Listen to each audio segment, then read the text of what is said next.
Hello everyone, welcome back to my channel. कैसे हो आप सभी? आई एम श्योर कि आप सभी लोग ठीक होंगे। तो चलिए हम लोग आज का वीडियो स्टार्ट करते हैं। इस वीडियो में हम लोग जो है डिस्कस करने वाले हैं process of writing research article, यानी या फिर साइंटिफिक रिसर्च आर्टिकल को लिखने की जो प्रोसेस है हम उसे डिस्कस करेंगे। ठीक है, ये बहुत ही इंपॉर्टेंट क्वेश्चन है, प्रीवियस ईयर क्वेश्चन पेपर में पूछा भी गया था और मैं आपको बहुत ही सिंपल और ईजी लैंग्वेज में समझाऊंगी। ठीक है, तो चलिए स्टार्ट करते हैं। ठीक है, तो रिसर्च आर्टिकल क्या है? रिसर्च आर्टिकल एक ऐसा जो हम बोल सकते हैं मैटर होता है या फिर एक ऐसा रिटन फॉर्म होता है जहाँ पर किसी भी रिसर्चर के द्वारा रिसर्च की गई फाइंडिंग्स को या फिर उसकी जो रिसर्च प्रोसेस थी उसको एक रिटन साइंटिफिक वे में लिखा जाता है, ताकि वो दूसरों के लिए जो है हेल्पफुल रहे। मतलब ओवरऑल अगर हम देखें कि हमने अगर कोई खोज की है किसी पर्टिकुलर टॉपिक पे, हमने कुछ नई चीज़ें निकाली है, फाइंड की है, तो हम उसे बुक्स के थ्रू, जर्नल्स के थ्रू या फिर न्यूज़पेपर के थ्रू अगर दूसरों के सामने ला रहे हैं तो ये क्या कहलाएगा? एक रिसर्च आर्टिकल लिखना कहलाएगा। अब वहाँ पर उस आर्टिकल को लिखा कैसे जाता है, अब हम ये डिस्कस करेंगे। ठीक है, a scientific article is a systematic written report of a research study. It helps to share research findings with other professionals and contributes to the development of nursing knowledge. Here are the process of writing research article. Scientific research article का मतलब होता है research की findings को systemic, scientific और ethical वे में लिखना, ताकि दूसरे लोग भी उसे समझ सके और उसे अपनी डेली लाइफ में या फिर प्रैक्टिस में ला सके और उनके लिए वो बेनिफिशियल हो। ठीक है, यानी कि अगर कोई पर्सन ने किसी पर्टिकुलर टॉपिक के ऊपर रिसर्च की है, उससे कुछ एनालिसिस किया है जो कि आगे चल के ये दूसरों के लिए बेनिफिट में है, तो उसे जो है पब्लिश किया जाता है, दूसरों तक इन्फॉर्मेशन पहुंचाई जाती है ताकि वो उनके लिए भी बेनिफिट करे और वो उन्हें जो है प्रैक्टिस में लाए। ठीक है, अब आगे देखते हैं। Here are the process of writing research article. ठीक है, तो सबसे पहले तो है जो है इसमें रिसर्च के टॉपिक को सेलेक्ट किया जाता है। सबसे पहले एक रिलेवेंट या फिर यूजफुल रिसर्च टॉपिक को सेलेक्ट किया जाता है। जैसे कि हम लोग नर्सिंग से है तो वो जो टॉपिक है वो नर्सिंग प्रैक्टिस से रिलेटेड होना चाहिए, एडमिनिस्ट्रेशन से होना चाहिए या फिर एजुकेशन से होना चाहिए या फिर पेशेंट केयर से रिलेटेड होना चाहिए। ये स्पेसिफिक नर्सिंग वालों के लिए। ठीक है, the first step is to select the relevant and researchable topic. The topic should be related to nursing practice, education and administration. It should be clear, specific and simple. और जो topic है वो clear होना चाहिए, specific होना चाहिए और simple होना चाहिए, साथ ही साथ फिजिबल भी होना चाहिए। ठीक है, फॉर एग्जाम्पल के लिए हैंड हाइजीन से रिलेटेड हो सकता है या फिर इन्फेक्शन से रिलेटेड कोई भी टॉपिक हम ले सकते हैं। ठीक है, उसके बाद क्या होगा? Second point, review of literature, यानी कि पहले से क्या क्या फाइंडिंग्स खोज की जा चुकी है, मतलब कौन सी चीज़ें पहले से ही अवेलेबल है, जैसे कि पहले क्या स्टडी हो चुकी है और उसमें क्या क्या स्टडी करना अभी बाकी है। Review of previously published studies from books, journals and research articles. ठीक है, उसके बाद प्लानिंग द आर्टिकल स्ट्रक्चर, उसके बाद जो है आर्टिकल के स्ट्रक्चर की प्लानिंग करना है। मतलब साइंटिफिक आर्टिकल को हमेशा एक फिक्स फॉर्मेट में लिखा जाता है ताकि वो एक सही वे में दिखे और साइंटिफिक दिखे। अ scientific article follow the standard format which includes, सबसे पहले तो इसमें टाइटल लिखा जाता है, उसके बाद एब्स्ट्रैक्ट, इंट्रोडक्शन, मैथोडोलॉजी,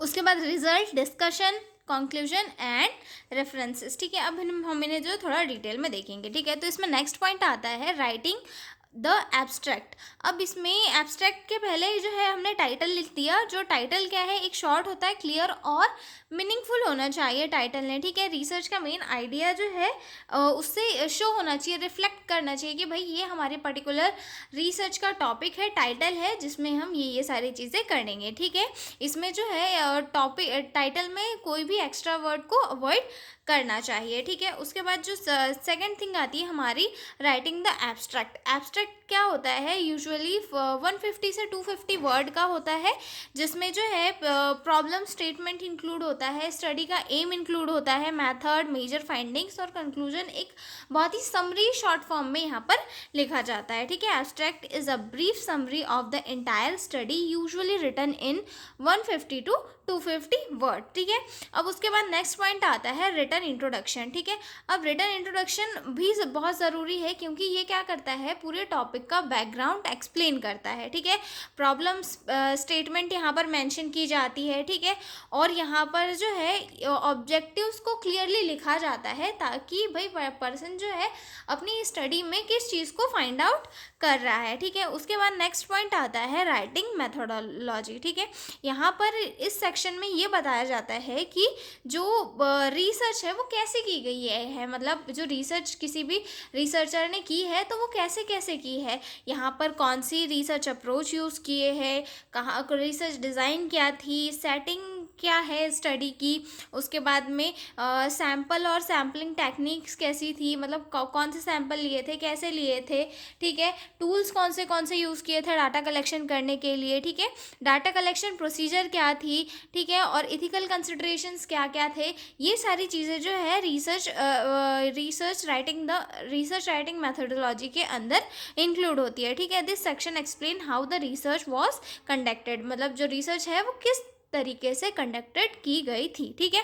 उसके बाद नेक्स्ट पॉइंट आता है राइटिंग द रिजल्ट, ठीक है।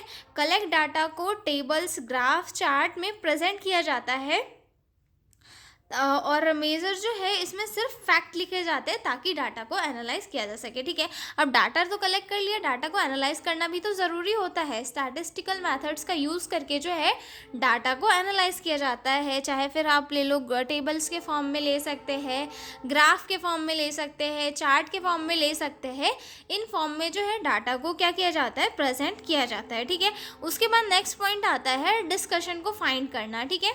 Interpret the main findings of the study, यहाँ पे रिजल्ट को इंटरप्रेट किया जाता है, एक्सप्लेन किया जाता है फाइंडिंग्स के जो प्रीवियस स्टडीज़ है, मतलब जो उस पर्टिकुलर टॉपिक से पहले उस टॉपिक के ऊपर अगर कोई स्टडीज़ हुई है तो उनसे उनको कंपेयर किया जाता है, ठीक है। और ये सेक्शन जो है ये बताता है कि जो एक्चुअल मीनिंग है, मतलब अभी जो पहले स्टडी हुई थी, जो अभी स्टडी हुई है, उन दोनों में क्या डिफरेंस है और क्या क्या नई चीज़ें सामने आई है, ठीक है। उसके बाद आता है राइटिंग कंक्लूजन, मतलब जो समरी निकली है, मतलब जो मेन फाइंडिंग आई है वो क्या आई है, पूरी स्टडी जो रिसर्च स्टडी है उसका क्या निष्कर्ष निकला है, ठीक है। उसके बाद रिकमेंडेशंस लिखते हैं। रिकमेंडेशंस में मतलब कुछ अगर रिक्वायर हो तो लिखा जाता है, जिसमें जो है फ्यूचर के लिए इसमें क्या क्या सजेशन दिए जा सकते हैं, ठीक है। नर्सिंग प्रैक्टिस, एजुकेशन या एडमिनिस्ट्रेशन के लिए इसमें क्या क्या रिकमेंडेशंस हो सकती है, ठीक है। ये ऑप्शनल होता है, ओके। उसके बाद रेफरेंस लिखना बहुत ज़रूरी होता है। रेफरेंसेस में जो है कहाँ कहाँ से किस सोर्सेस के थ्रू जो है डाटा को लिया गया, ठीक है। उसके बाद में नेक्स्ट पॉइंट आता है एडिटिंग एंड प्रूफ राइटिंग। इसमें क्या किया जाता है, ग्रामर, स्पेलिंग वगैरह चेक की जाती है ताकि क्लैरिटी और फ्लो को जो है इम्प्रूव किया जा सके, ठीक है। उसके बाद सबमिशन फॉर पब्लिकेशन, आर्टिकल को जो है जनरल गाइडलाइंस के अकॉर्डिंग जो है फॉर्मेट में डाला जाता है, और फिर जो है एडिटर को सबमिट किया जाता है, और फिर जो है उसे पब्लिश कर दिया जाता है, ठीक है। अब ये हो चुका है हमारा क्वेश्चन कंप्लीट। तो मिलते हैं हम लोग अगले वीडियो में। और अगर हाँ आपको पीडीएफ नोट्स की रिक्वायरमेंट हो तो डिस्क्रिप्शन में मेरा मेल दिया हुआ है, आप उस पर कांटेक्ट करके पीडीएफ नोट्स ले सकते हो। तब तक के लिए बाय बाय।